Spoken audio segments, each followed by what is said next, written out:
이제까지 들어보셨던 설교 제목 중에 제일 길죠. 저도 붙인 설교 제목 중에 제일 긴 것 같은데요. 아무튼 다 아시는 그 내용 맞습니다.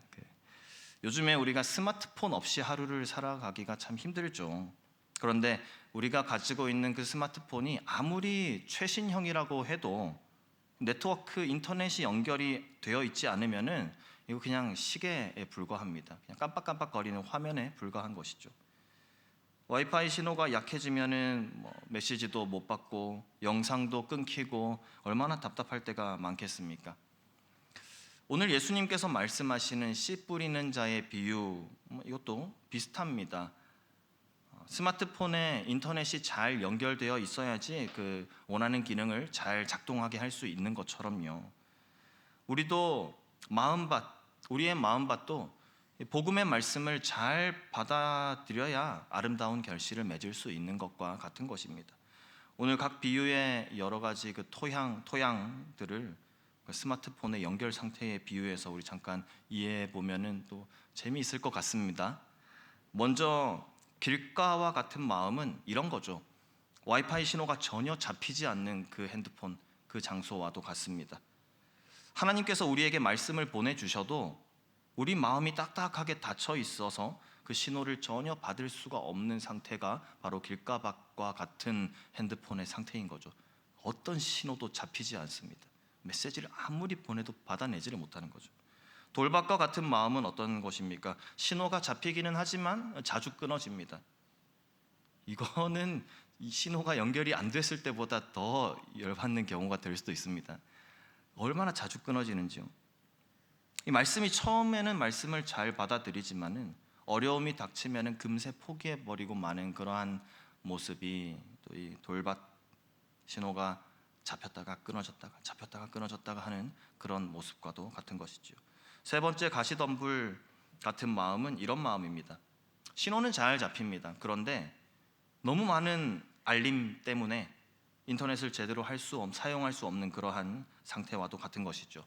세상의 염려, 욕심 이런 것들이 우리 마음을 가득 채워서 하나님의 말씀은 질식돼 버립니다. 말씀을 보려고 하면은 카톡 울리고 띠로링 울리면서 말씀 좀 보려고 하면은 못 뜨고 재난 경보 문자 울리고 그런 상황인 거죠. 마지막으로 좋은 땅과 같은 마음은 와이파이 신호가 아주 완벽하게 잘 잡히는 그런 상태. 하나님의 말씀이 우리 마음에 잘 뿌리 내려지고 자라서 30배, 60배, 100배 이렇게 열매 맺게 되는 상태입니다.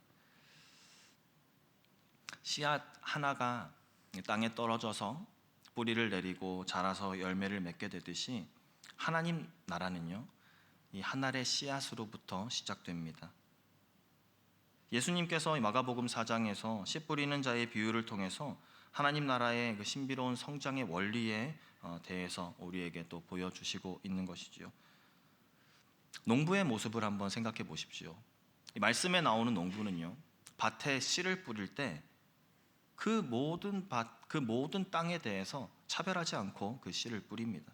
길가에도 돌밭에도 또 가시떨기에도 좋은 땅에도 동일하게 씨를 뿌리는 그 모습을 우리가 볼 수 있습니다. 이처럼 하나님의 말씀 모든 이에게 그렇게 차별 없이 그렇게 선포됩니다. 그런데 각자의 마음 상태가 어떠한가에 따라서 그 열매가 달라지는 것이죠. 좋은 땅에 뿌려진 씨앗은 풍성한 결실로 그렇게 이어지게 되는 겁니다. 단순히 농사에 관한 이야기가 아니라는 것 우리가 잘 알고 있습니다. 우리의 영적인 여정을 비춰주는 거울 삼을 수 있기를 소망합니다. 때로 우리의 마음이 길가밭처럼 딱딱해져서 말씀이 스며들지 못할 때도 있고, 또 때로는 우리의 마음이 돌밭과 같아져서 깊이가 없이 시련 앞에서 쉽게 무너지는 그러한 때도 있죠. 세상의 염려 또 걱정, 그런 가시떨기에 말씀이 숨 막힐 때도 있습니다. 하지만 우리 주님은요, 그런 우리에게도 끊임없이 씨앗을 뿌리시는 그 농부의 모습으로 우리에게 말씀하십니다. 끊임없이 씨를 낭비하시는 신실하신 농부가 바로 우리 주님인 것이죠. 우리에게 필요한 것은 우리의 마음을 말씀을 받아들일 수 있는 기름진 땅으로 그렇게 일구어 가는 것입니다. 오늘 말씀에 앞서서 우리가 각자의 마음밭 어떤 상태인지 한번 점검해 볼 수 있기를 바랍니다. 깊이 갈아엎어진 그러한 마음, 말씀에 목마른 순수한 마음, 또 인내로 기다리며 또 하나님의 때를 그렇게 기다릴 줄 아는 신실한 마음들이 우리의 마음이 되게 하시기를 소망합니다. 아멘. 첫 번째 마음, 길과 완고한 마음입니다. 예수님께서 무리에게 비유로 많은 것을 가르쳐 주셨습니다. 그 중에 하나가 바로 이 씨 뿌리는 자에 대한 비유인데요. 이 비유는 예수님의 말씀을 듣는 사람들, 참 여러 종류의 사람들이 있구나, 그 마음밭이 정말 제각각이구나라는 것을 알려줍니다. 그 다양한 모습 안에 우리의 마음도 있어요. 우리의 마음 상태도 그 여러 밭들 중에서 고스란히 담겨져 있다는 것이죠. 한 농부가 희망을 품고 씨앗을 뿌릴 겁니다. 그 손에서 떨어지는 것, 이건 단순한 어떤 열매의 씨앗이 아니라 생명의 말씀이 뿌려지는 것이죠. 그 씨앗은 어떤 씨앗입니까? 하나님의 나라가 가까이 왔다라는 이 놀라운 소식, 마치 봄바람을 타고 날리는 그 씨앗들처럼 모든 일을 향해서 그렇게 뿌려집니다. 예수님께서는 이 비유를 통해서 아주 중요한 진리를 드러내십니다. 모두가 듣지만, 모두가 이 씨앗을 뿌려진 밭이 되지만, 모두가 이 복음의 소식을 듣지만 진정으로 깨닫는 이는 따로 있다라는 것이죠. 영적인 눈, 또 영적인 귀가 열린 자들만이 이 비유의 참된 의미를 알아차릴 수 있는 것입니다. 특별히 우리가 주목하면 좋을 것은 길가에 떨어져 있는 그 씨앗입니다. 수많은 발길에 밟혀서 딱딱해진 그 땅 길가요, 그곳에 떨어진 씨앗은 뿌리를 내리기도 전에 지나가던 새들이 날아와서 그걸 먹어버립니다. 한번 생각해 보는 거죠. 오늘을 살아가는 우리의 마음이 마치 이 길가와 같은 그런 굳어진 땅이 우리의 마음이 되어 있지는 않는가, 한번 자기 자신을 한번 돌아보는 것이죠. 우리는 바쁜 일상을 살아갑니다. 그 지친 발걸음, 수없이 그 밭을 지나다니면서 우리의 마음이 점점점 더 단단하게 그렇게 굳어져 가는 것이죠. 그런 우리의 마음 상태에서 하나님의 말씀은 어떻게 됩니까? 하루에 듣게 되는 많은 소식들 중에 그냥 한 가지 정보 정도로 많이 듣게 되는 그러한 뉴스거리 가운데 그저 하나에 불과한 그 하나님의 말씀이 우리에게 되어버리는 것이죠. 그럴 때 그 우리에게 뿌려진 말씀의 씨앗은 뿌리 내리기도 전에 사단이 와서 채가 버린다라는 겁니다. 그런데 우리 여기서 우리를 위로하는 참 놀라운 소식이 한 가지 있습니다. 농부는 이러한 척박한 땅에도 씨앗을 뿌린다는 것이죠.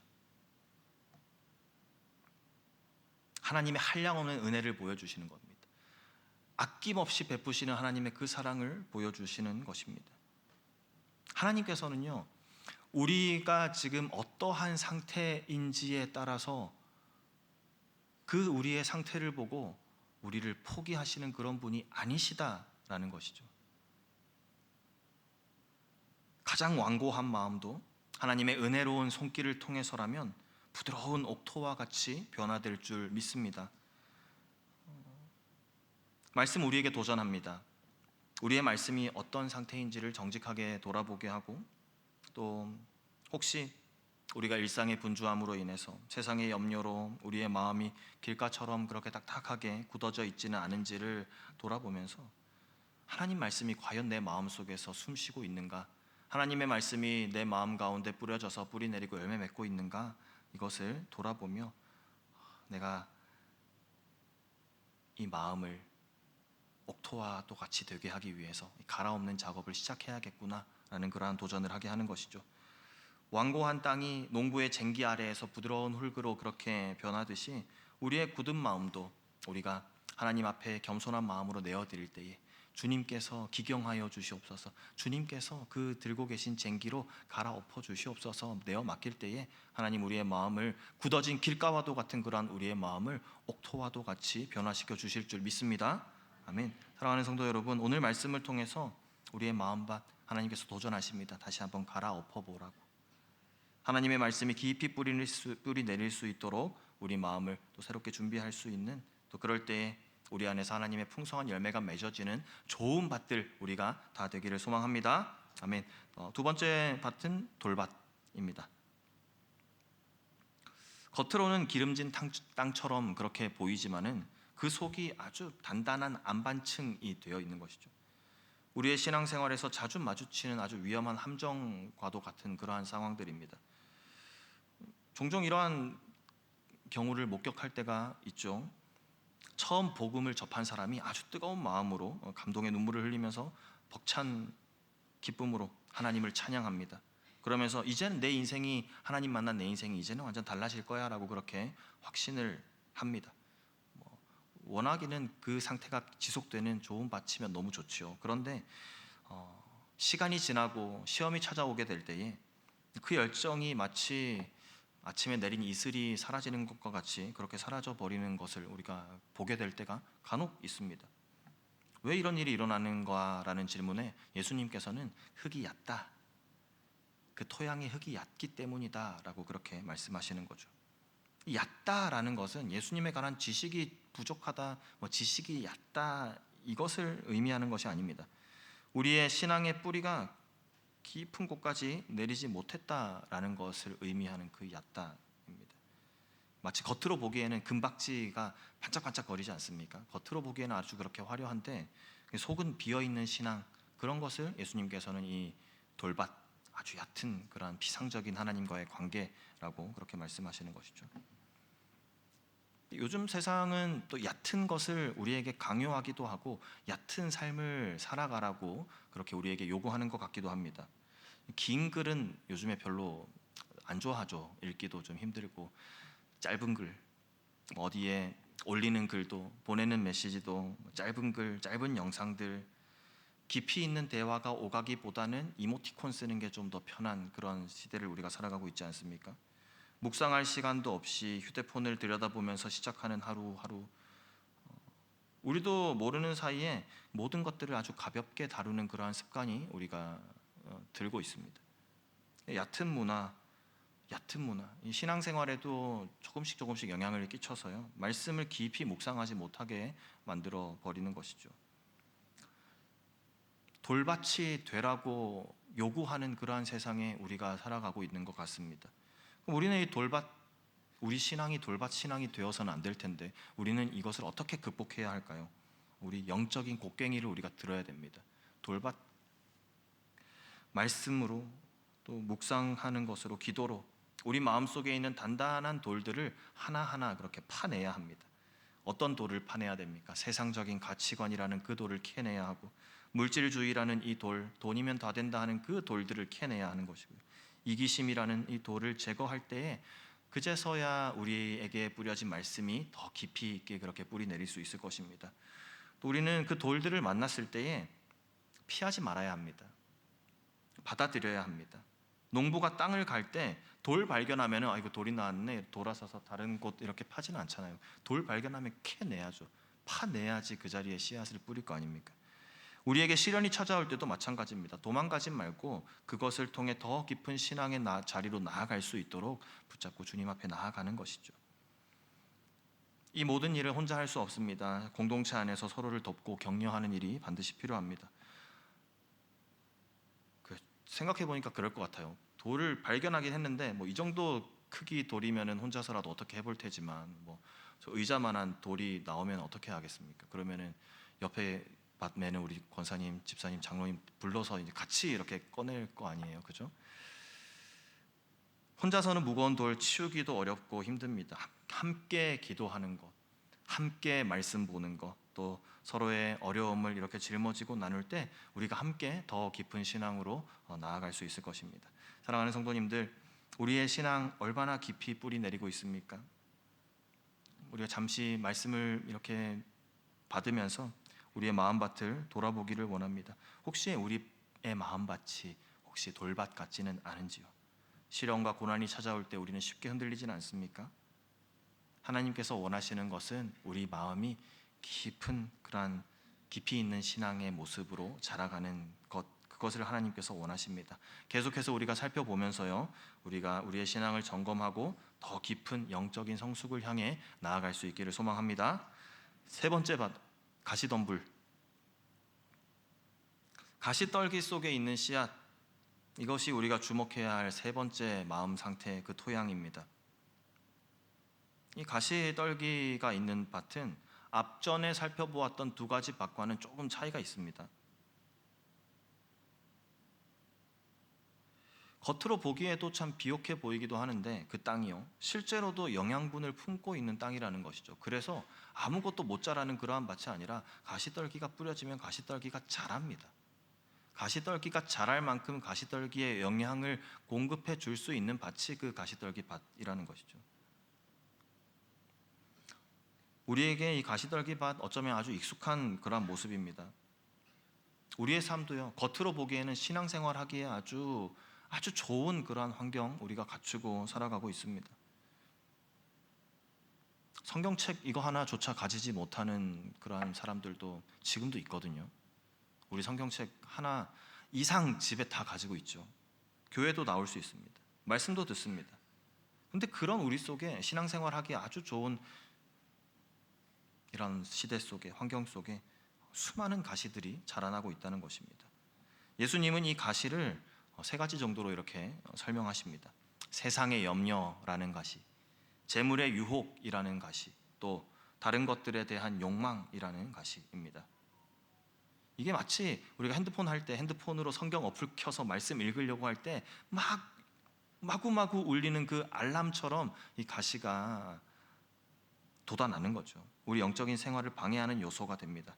세상의 염려, 내일 할 일에 대한 걱정, 우리 자녀의 미래에 대한 그러한 불안, 내 노후에 대한 그러한 두려움, 이러한 염려들이 매일 아침 눈을 뜨는 그 순간부터 우리의 머릿속에 들어와서 얼마나 가득 차 있지는 않습니까?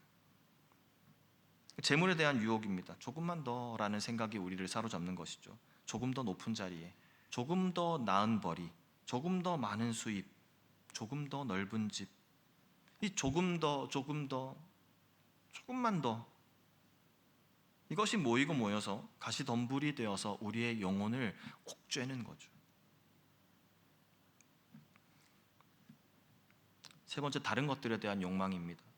이거는 마치 우리가 유튜브나 넷플릭스 같은 거 볼 때 한 편 다 보고 나면 다음 편 자동 재생 이러면서 그 다음 편이 바로 또 시작돼 버리면 못 끊거든요. 너무 재밌잖아요.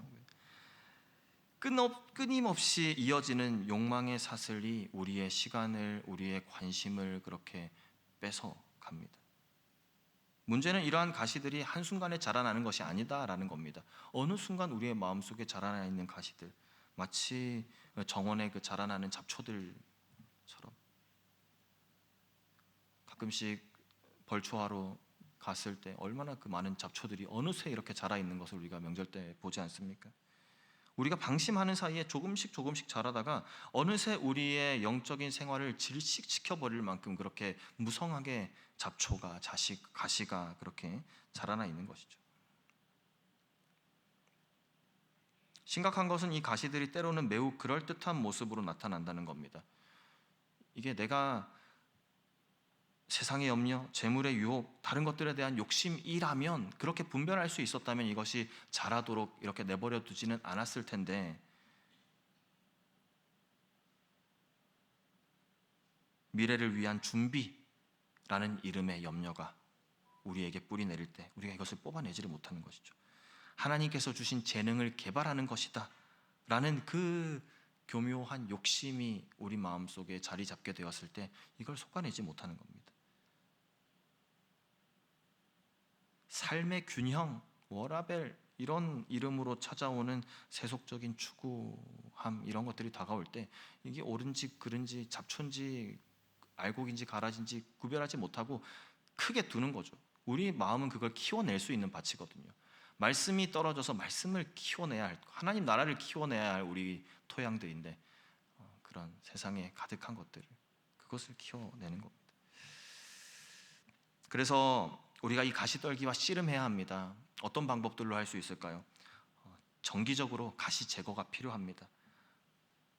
매일 아침 기도하고 말씀 묵상하는 시간을 통해서 우리 마음속에 자라나 있는 그 불필요한 염려, 욕망, 이것들을 발견하고 분별해서 뽑아내는 것이죠. 제거해야 합니다. 우선순위를 재정립하는 것, 이것도 가시를 제거하는데 아주 중요한 부분입니다.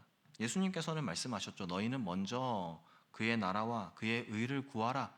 예수님께서 이 말씀을 주신 것은요, 우리가 가시떨기를 다스리는 삶을 어떻게 살아가야 할지 주님께서 알려주신 주님의 방법입니다.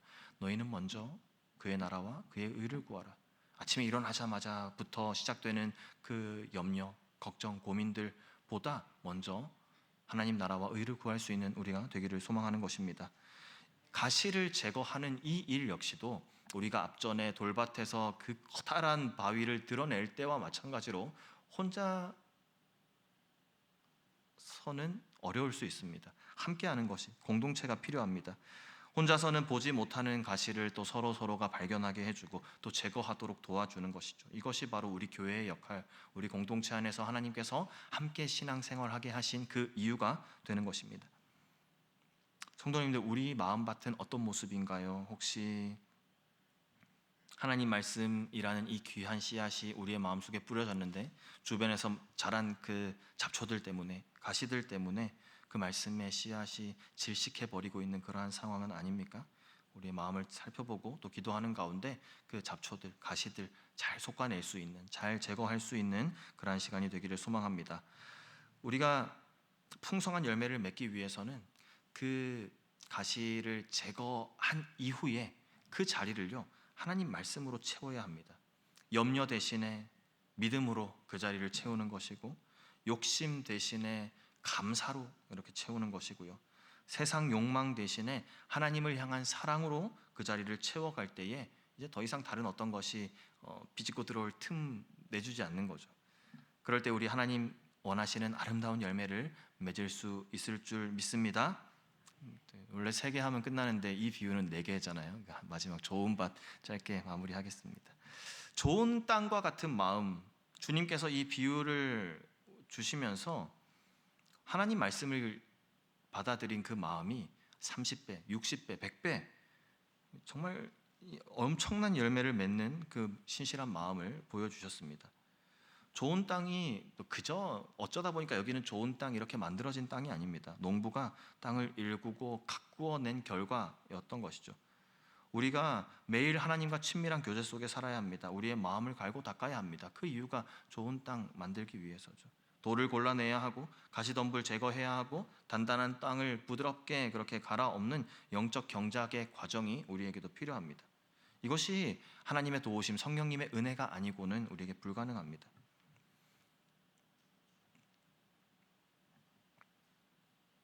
앞서 말씀드렸던 것처럼 농부는 씨앗을 뿌릴 때 그 땅이 좋은 땅이라고 해서 이 땅이 나쁜 땅이라고 해서 그렇게 다르게 씨앗을 뿌리지 않습니다.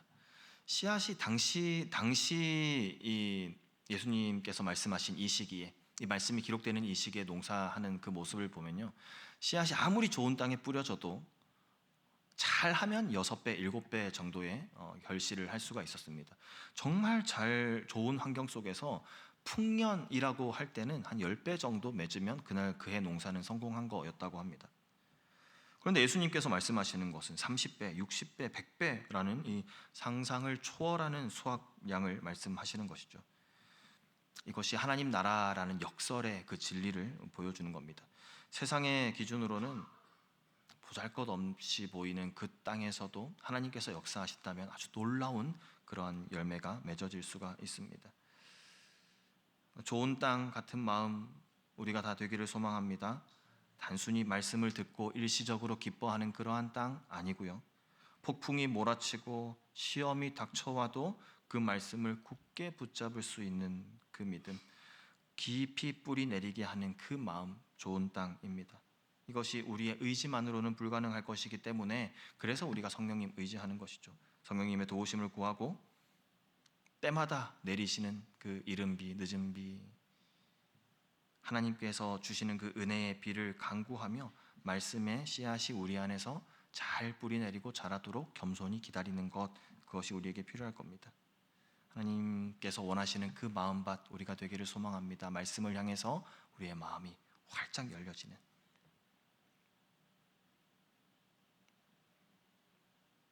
그러한 우리를 통해서 하나님 열매 맺게 하시고 하나님의 사랑이 우리를 통해 이웃들에게도 전하여지게 하실 줄 믿습니다.